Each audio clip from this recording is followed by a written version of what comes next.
Welcome to The Writer's Dream. This is a show where authors talk about how they write their books, how they publish their books, and how they market their books.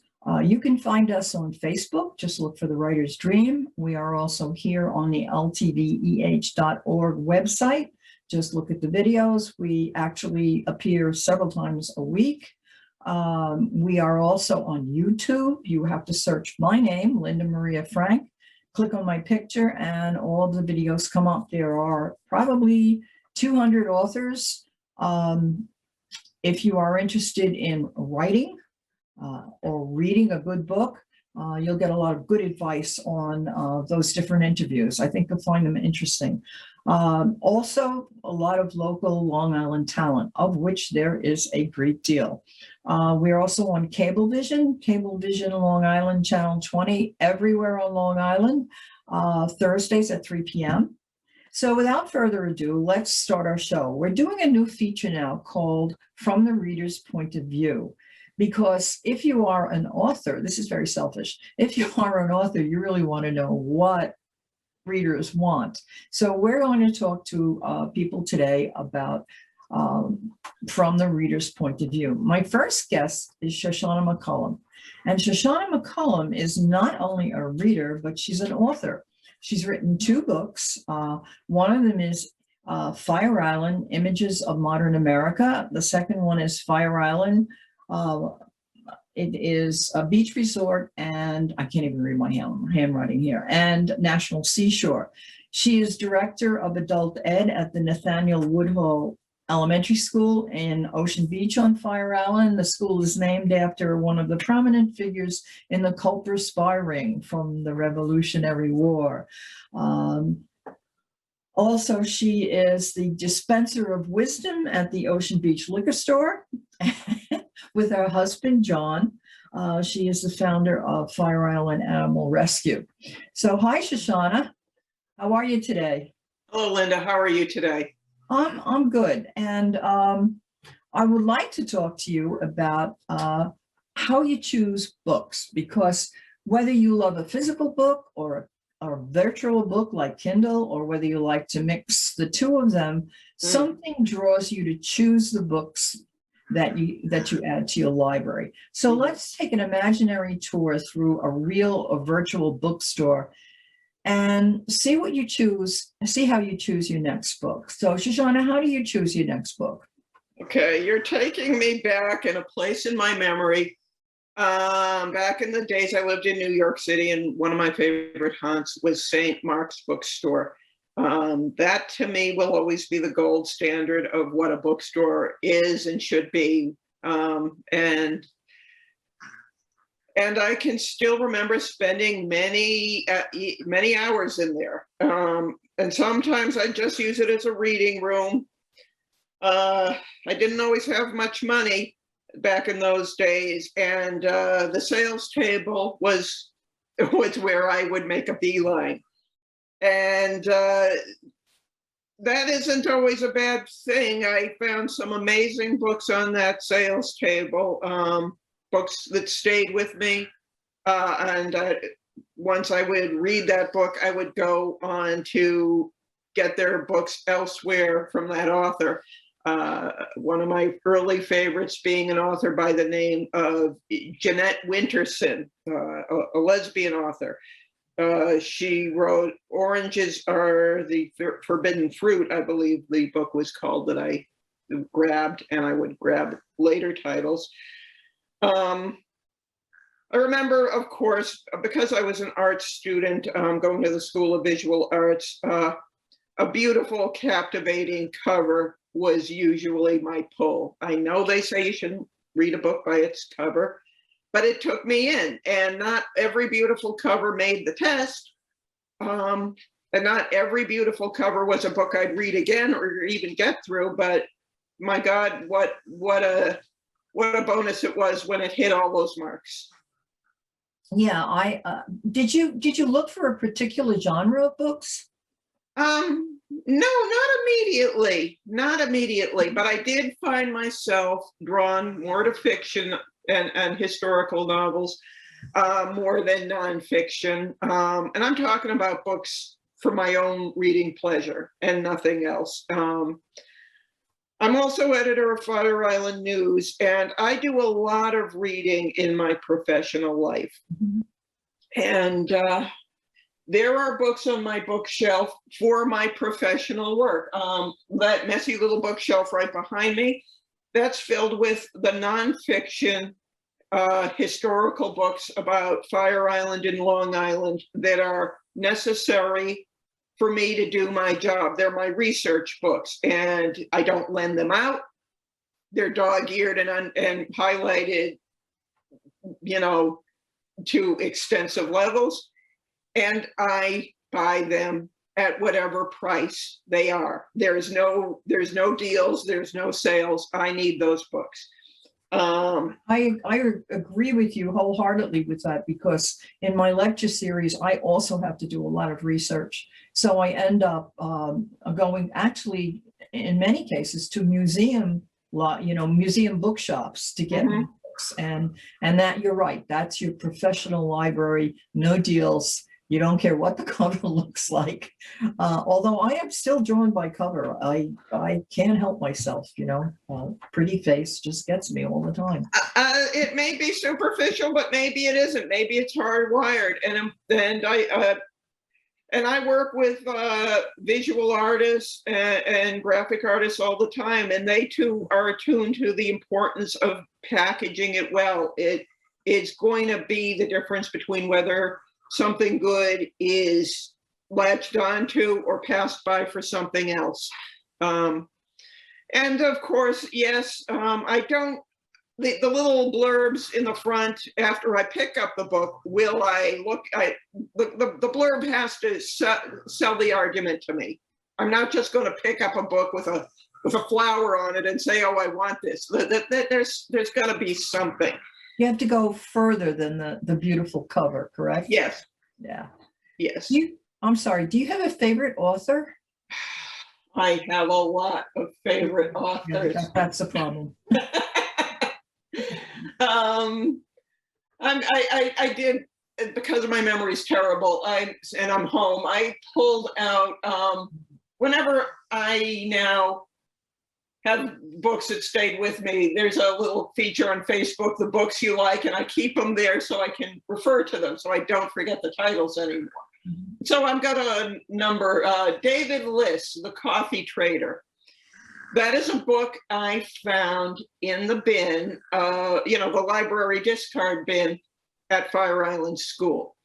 That was a historical novel of commodities trading in the Netherlands back in the 18th century. You wouldn't think that was a book you couldn't put down, but it was. Those books you just, every day you gotta go, you gotta finish it. Mm-hmm. That is one. Then I would later read another book of his, Day of Atonement.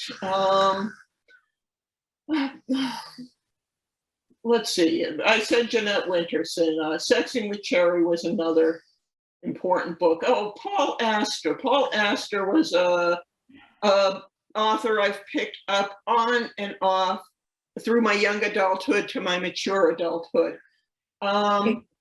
So just to get back to how you pick the book, once you find the cover and the author that you love, you first discover these authors. What is it about the book besides the cover that draws you into the story?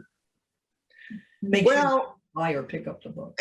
Well, if I've got to read, I've got to go in a chapter or two, and if it doesn't stay, if I can't be motivated to pick up the book anymore, the author's words are in the end going to sell me. Most of the authors I find have a beautiful prose to how they read. They tell a compelling story. Okay. Those are the things I want in a book, and I want my mind to go somewhere else. I want to be taken somewhere else. I want to be transported to their world that time. I hear you, and you are you are a real book person because you go to the heart of the matter. You don't read the blurb, you don't read the author's biography, you go right to the writing. And I think that's so important because I feel the same way. If the book doesn't capture me in the first chapter, I have a difficult time picking it back up. Also, what happens with me, and because of my lifestyle, is I end up with audiobooks often. And it's lots of times the reader who pulls me in. So, but again, I mean, you're getting to the heart of the matter of writing style, plot. You want a good story.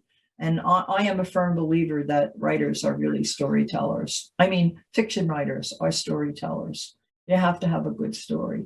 You know, even nonfiction writers, when I talk about my Fire Island histories, some do it so well by how they deliver it. That is important. Whatever you're doing, always craft what you do well. Fiction, nonfiction, it's so important to have that artistry in there. And you said something I think very important in your last sentence was, and now I forgot what it was. What makes the plot compelling? I think it's going to be different for everybody. And I think you have to maybe identify a little of it with your own world. Many of the authors I pick up are women, and the female voice is a voice that can resonate with me. They're not exclusively women, of course. Sometimes it's a historical period I'm curious about. A lot of those, for lack of a better word, chick novels like The Red Tent, that was set in biblical times. It was a very enigmatic, rich period of time to draw a historical novel from. My religion, David List writes about Jewish history, and that is, that is something that I identify with. Right. And sometimes it's about something completely different. Let's go to Emily Bronte's Wuthering Heights, which will always be one of my favorite books. She delved into the psychology of a dysfunctional family, and she made it come alive, and she made it something that I could identify with in my 20th and 21st century self. I got it. I got what she was saying. You didn't think that Heathcliff was tightly wrapped?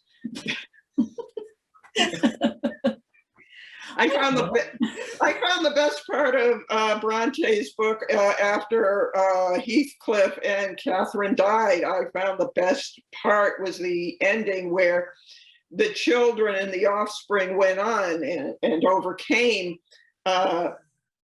they broke the chain for what so the message I got from it was it is possible to break the chain. It is possible. Yeah, well, that's a great message. And also the other thing that you said that I liked is that you said you want a book to transport you. Yes. And that is time, place, century. In what way? Oh, well, of course, I'll draw first from Stephen King, who said we've mastered time travel. His book on writing, which is a marvelous book, he said we've mastered time travel. We've mastered it through books.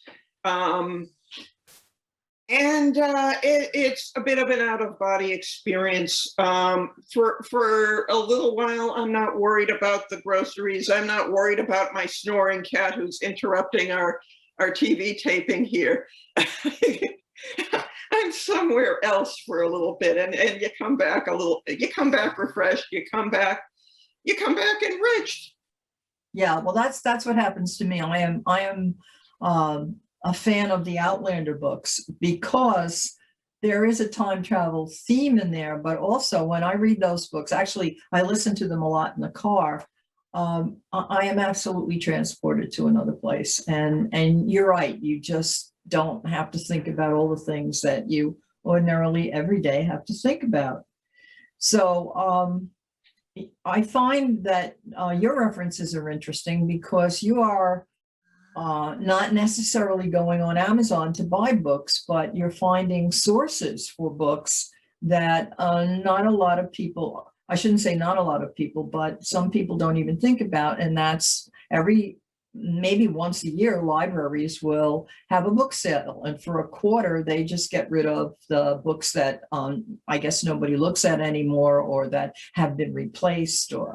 And that's one way. And also loved your reference about going to a bookstore where you could sit and read. And I think Barnes and Nobles has Barnes and Nobles has tried to recreate that because you can sit there and read. But there is nothing like those old bookstores where you'd find a musty old corner and sit there and just lose yourself. Besides your research books, do you ever have any nonfiction books that you're interested in?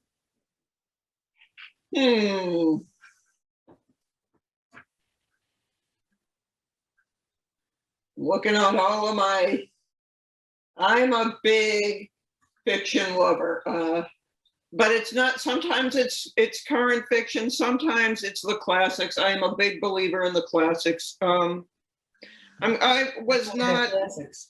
Oh yeah, I never put down the classics. I honestly believe that. Don't think the classics are something you have to read in high school and college and then you put them down. Never. There's too many of them out there, and a lifetime is not enough to read all the good ones out there. I make a point every so often to pick up a classic that somehow I missed. I was not considered college track in high school, and that's unfortunate, but I wasn't. And I guess their curriculum back where I was decided, well, if you're not college track, let's give them a bunch of boring books to read. And that gave me a hunger because I saw that other so-called levels were reading better stuff. So I'd get my hands on those books and read them in the summer or read them in my own time. And I always felt I was a little behind. So even now I grab what I felt I should have read back when I was in school because I felt a little deprived of what I should have had access to. So besides Wuthering Heights, you have another classic or another author that you love? Nathaniel Hawthorne. Yeah, sure. Nathaniel Hawthorne. Well, I grew up in the Salem, Massachusetts area, so of course he's a local hero. Even when I go back to Massachusetts, I've got a T-shirt with a great big red A on it. You can get those everywhere. Now, of course, I read The Scarlet Letter when I was in my early 20s. And of course, that's a book with a big message. And I had seen, many TV renditions of it. I saw a really beyond terrible movie version of it, which probably is the worst movie I ever saw in my life. It has Demi Moore and Gary Oldman. You'd think it was a good book, but it was a good movie, but it was the worst movie I ever saw. And that's saying a lot. But just a few years ago, I finally picked up The House of Seven Gables. And, I was expecting very much the Scarlet Letter template, which is a dark book with a serious message. And nobody tells you this because it's not necessarily as required as the Scarlet Letter, but House of Seven Gables is actually a dark comedy. It was hilarious. It was a very, very funny book. And again, it was a book about a dysfunctional family living in a house that was falling apart. And I could get that. I could so get that. If you like that theme, I suggest a book to you. It's a modern book. It's Barbara Kingsolver, who's one of my favorite current authors, and it's called Unsheltered. And the theme of the book, it also takes place in 2 centuries, right after the Civil War and then modern times. And there is a house that is tearing itself apart. And it's really a good book. Barbara Kingsolver, Unsheltered. And I strongly recommend that one. My favorite classic author is Charles Dickens, because he writes about social themes and sometimes psychological themes as well. There, of course, is now they would be considered historical novels, but these are issues that still resonate today. Mhm. And I find it so interesting that we're still with the same problems. but I love his characters. I love his use of language. I think he's a treat. Yeah. One of the things I love about the classics is sometimes a really good one, when you speak of psychology, they can tap into subjects that weren't really known then. One of the things I found captivating about House of Seven Gables is one of the protagonists, you read, he's a guy with Asperger's syndrome or some form of autism, and that wasn't really known or spoken about then. They were just But- considered idiots. Yeah, but Hawthorne hit the nail on the head, and he has some insights that were many decades ahead of their time, many. So Yeah, so Yeah. it's wonderful to talk about, these classic novels. Now, PBS, public television, ran a contest about 2 years ago and had people sign in and say, what's your favorite book of all time? And the book that won was To Kill a Mockingbird. What do you think about that choice? Not your favorite book.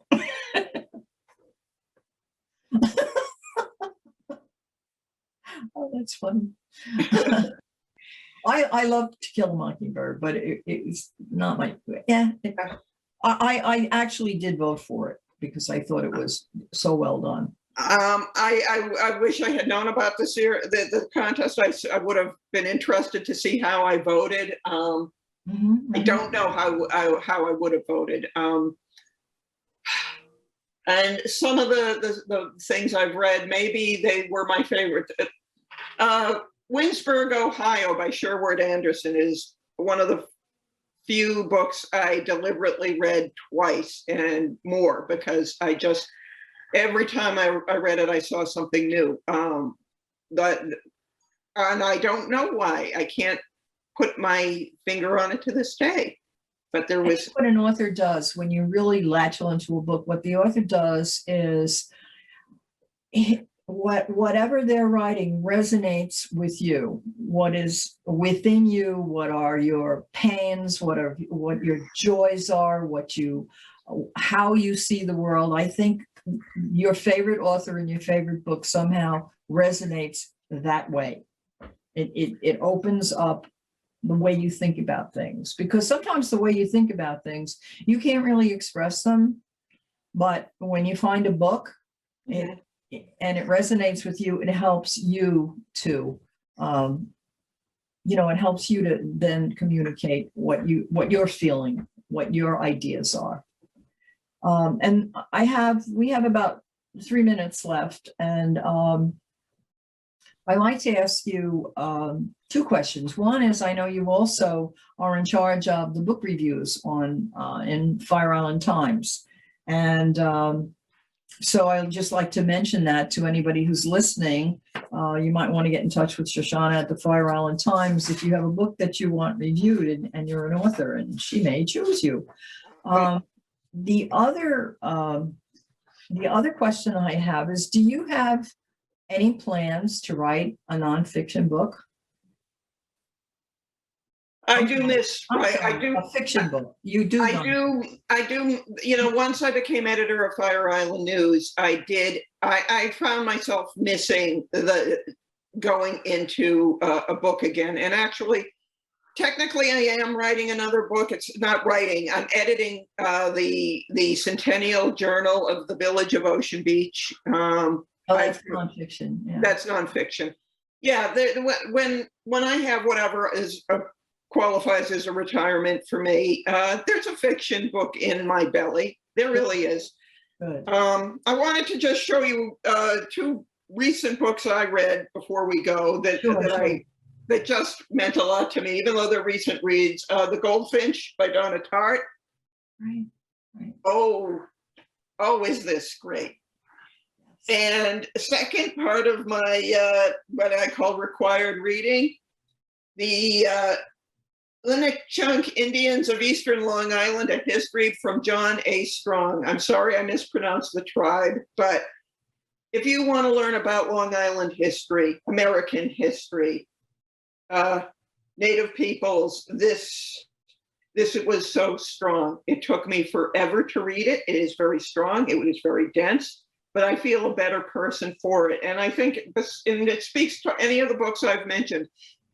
You come away learning something new. You come away learning more. You come away being a better person for having read what you read. And that is, I would think, the purpose of books. When authors write a book, true writers, true storytellers, that is what they want out of the book. And a lot of people who live on Long Island don't understand how rich Long Island history is, because it was so important in the Revolutionary War. It was important in the Civil War. Rich history, especially the East End. And of course, Fire Island, situated the way it is, definitely a historical treasure trove, so to speak. So Shoshanna, it was great to have you on the show. I can't wait to visit you on a sunny day on Fire Island, and we can talk more about books, because books are a treasure for, I think, every age. I think people who read see things differently, and I'm glad to get your insights on how you choose a book and what you think is a good book. So thanks, Shoshanna. Thank you for asking me. You're quite welcome. Take care.